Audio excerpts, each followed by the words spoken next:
Es una jornada en la que hemos articulado los esfuerzos de sociedad civil, de las instituciones nacionales de derechos humanos y de la cooperación internacional, con miras a poder aportar a este proceso que se ha iniciado en la región de encontrar propuestas regionales a la situación de la población venezolana en situación de movilidad humana.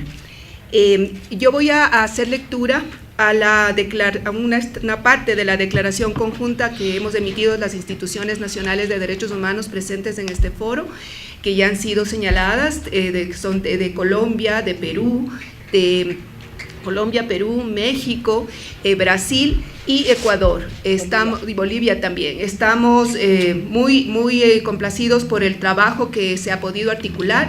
Y nosotros tenemos en este momento esta declaración que además se une a un documento que se agregará a esta declaración y que se entregará en cada uno de los países y que tiene que ver con las estrategias que se han diseñado por parte de las organizaciones presentes y que concretan en acciones específicas las medidas que se podrían tomar en los estados para garantizar los derechos de las personas en situaciones de movilidad humana.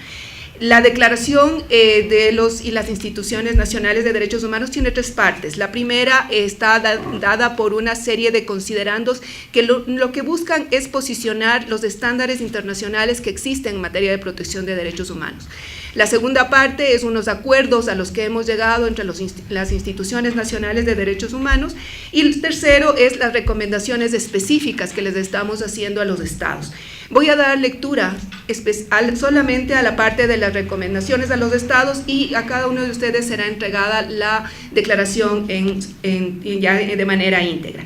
La primera recomendación: respetar las acciones que las instituciones nacionales de derechos humanos, en el marco de sus competencias, adopten para promover y proteger los derechos de las personas venezolanas en movilidad humana en cada uno de los estados, y acoger las recomendaciones que sean formuladas para garantizar el respeto de estos derechos y evitar su vulneración. 2. Ajustar el diseño e implementación de su normativa interna y política migratoria a los compromisos adquiridos en los convenios y tratados ratificados en materia de movilidad humana, asilo, refugio, apatridia, trata y tráfico de migrantes, así como los estándares internacionales de protección de derechos humanos. 3. Diseñar e implementar políticas migratorias adecuadas a los contextos de la población venezolana que aseguren su derecho a migrar con dignidad tanto en su origen, tránsito y país de destino. De igual manera, asegurar el acceso a formas de regularización accesible y no incurrir en formas de control migratorio que criminalicen la migración y vulneren los derechos humanos. Facilitar los procesos de ingreso y regularización migratoria adoptando políticas de reducción y exoneración de visas o multas en casos de precariedad económica y situaciones especiales de necesidades de protección, tomando en consideración las limitaciones existentes en el país de origen, las dificultades de viaje y situaciones de pérdida, robo u otro, adoptar medidas de protección en casos de niños y niñas y adolescentes, en especial los no acompañados que viajan sin documentos. Evitar la asociación del documento de identidad o de viaje con el pasado judicial. 4. Respetar los derechos de asilo y refugio, asegurando que las personas venezolanas puedan acceder a procesos de determinación de la condición de refugiado que sean justos y eficaces, respetando los instrumentos internacionales, en particular la Convención de Ginebra de 1951 y la Declaración de Cartagena de 1984. Establecer garantías reforzadas para el respeto al principio de no devolución.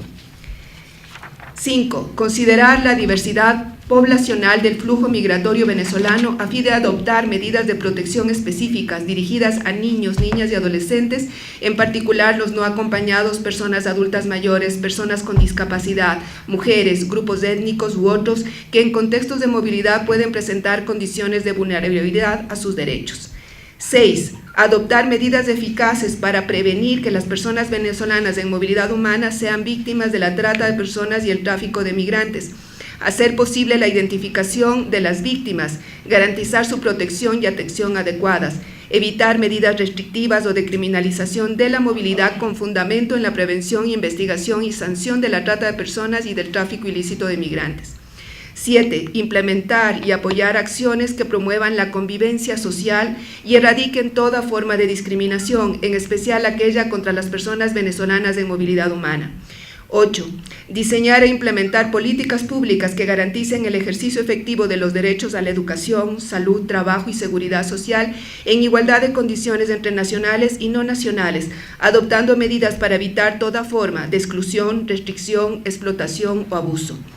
9. Garantizar el acceso efectivo del derecho a la información tanto a la población en movilidad humana como a la población nacional, con miras a propiciar procesos informados de tránsito y permanencia migratoria, reconocimiento de derechos, cumplimiento de deberes, empatía, solidaridad y convivencia armónica. Y 10. Rechazar cualquier expresión de violencia, reafirmar el principio de no intervención armada y promover el diálogo entre los países para que en el marco del respeto a la democracia y los derechos humanos busquen soluciones pacíficas y estructurales que contribuyan a reducir los factores que causan la migración forzada en la región y en particular desde Venezuela.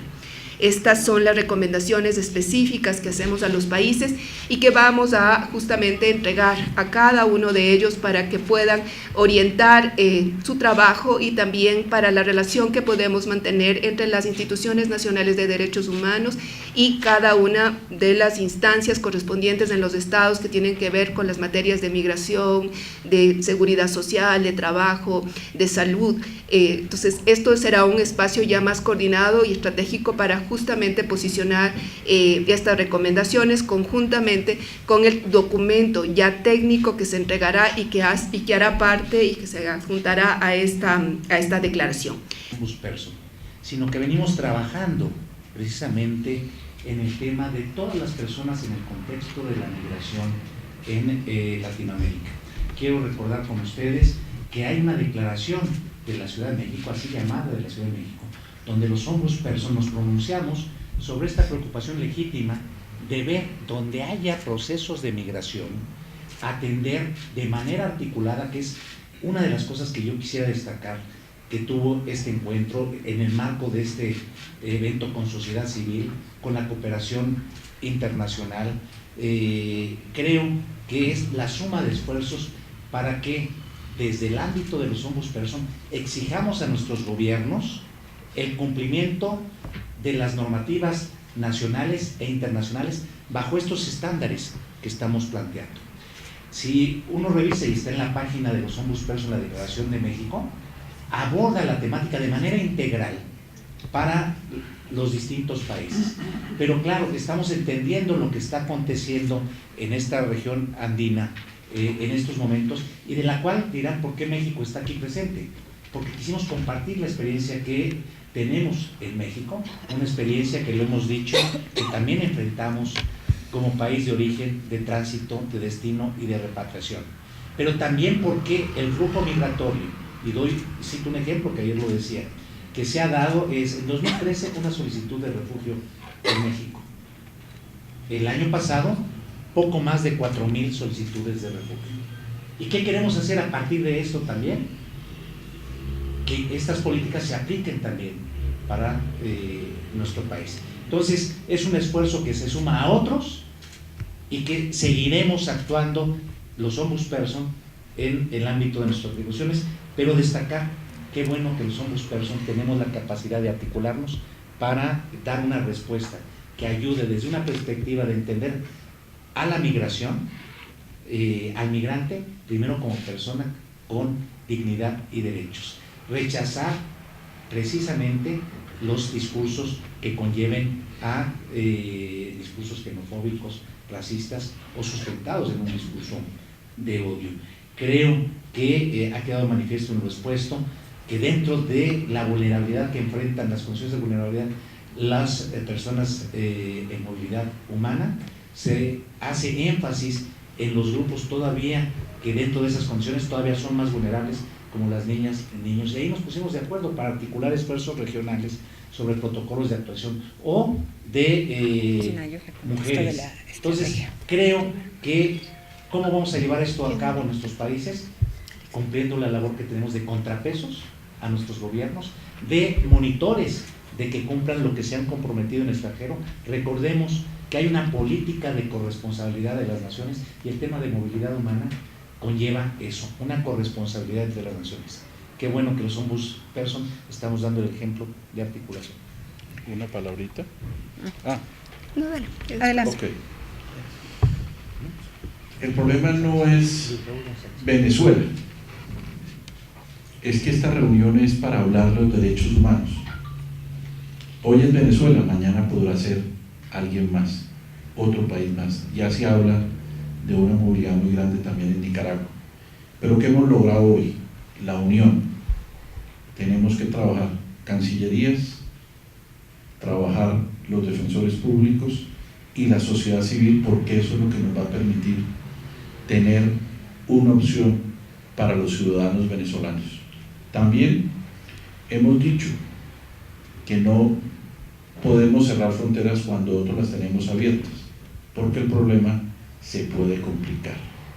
También hemos dicho que aquí en el Ecuador y en Perú, el gobierno de la mano de la cooperación internacional deben hacer un censo, como ya lo hicimos en Colombia, donde logramos determinar que hay 440.000 personas, 253.000 familias. Con ese número, fuera las otras personas que estaban ya con su pasaporte y estaban legalizados, se puede establecer una política pública. Pero nuestros estados no tienen económicamente cómo solventar estos gastos, de modo que este trabajo será desde la mano de dos instituciones muy fuertes a las cuales hacemos parte, que es el GANRI de las Américas y es la FIB, para que de esta manera los gobiernos y estas organizaciones pidamos la mano a los Estados Unidos, a la Unión Europea, para atender con proyectos a los ciudadanos en nuestros países. Les voy a dar una cifra que siempre es significativa, como ya mi colega de México la dio. En el 2012 pasaron por Jumichaca casi 2.000 ciudadanos venezolanos. Al 31 de agosto han pasado más de 450.000 ciudadanos venezolanos. Y hay que estudiar si esos 450.000 se están quedando en el Ecuador o no se están quedando, que es lo que nos ocurre en la frontera en Cúcuta, en el puente Simón Bolívar, donde entran entre 50.000 y 60.000 personas diarias, y hasta hace unos meses se quedaban entre 4.000 y 5.000, ahora se nos quedan entre 8.000 y 9.000. Si ustedes multiplican esa cifra por 30 días, quiere decir que en Colombia se están quedando, y algunos llegarán al Ecuador, al Perú y a Chile, 270.000 personas mensuales. Eso es lo que llamamos una migración, es una migración pendular, y en algunos casos, como los 270.000, algunos se quedarán en Colombia y pasarán con una migración de paso al Ecuador. Y otro tema es que tenemos que hacer un trabajo con la mano de las defensorías, con los ministerios de salud, para evitar cualquier problema que se pueda dar en nuestros países. Sería ahí. Bueno, muchas gracias por su pregunta. Yo quiero destacar que junto con la declaración que hoy se presenta de parte de los defensores y defensoras del pueblo que están aquí presentes, hemos también construido una herramienta, una serie de estrategias, de recomendaciones de parte de organizaciones que han estado acompañando este evento.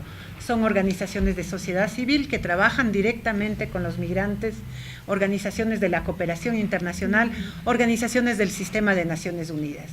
Y la idea de estas estrategias están conjugadas en 5 aspectos. Un aspecto que tiene que ver con las normas migratorias, la necesidad de que los estados puedan revisar esas normas, de los números que nos han dado los diferentes defensores, de los números que se tienen. Por lo que sí podemos garantizar es que la inmensa mayoría, casi el 70% de la población que ingresa a los diferentes países lo hace en condición irregular.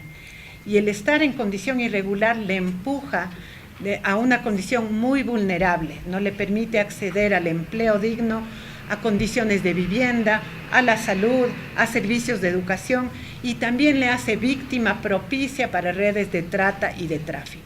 Entonces hay que modificar esas condiciones. Hay otro aspecto que hemos discutido sobre la atención humanitaria, cómo mejorar, cómo fortalecer la atención que reciben en frontera y en los sitios de destino las personas que se van movilizando, y como hemos evidenciado en todos nuestros países, lo hacen en condiciones bastante precarias, a pie, y llevando las pocas pertenencias que tienen. El tercer ámbito de discusión de estas estrategias tiene que ver con la protección. Hay poblaciones específicas que requieren medidas específicas de protección, como son los niños, las niñas, adolescentes no acompañados, las mujeres, básicamente aquellas que están en condición vulnerable, que han sido víctimas de violencia. El cuarto eje que hemos discutido tiene que ver con la trata y tráfico de personas, y es porque requiere una atención especial esa condición, dado los testimonios, las realidades que hemos evidenciado. Y el quinto eje tiene que ver básicamente con el tema de xenofobia y la atención a la discriminación. Nuestros pueblos requieren una educación, una información adecuada sobre cuáles son las causas y las condiciones en las que se produce esta migración, y necesitamos mejorar las prácticas para asegurar que en esta América vivimos un ámbito solidario de atención a la población, que, como decía el defensor del pueblo de Colombia, es ahora la venezolana, pero puede cambiar, y efectivamente hemos vivido esos flujos. Necesitamos entonces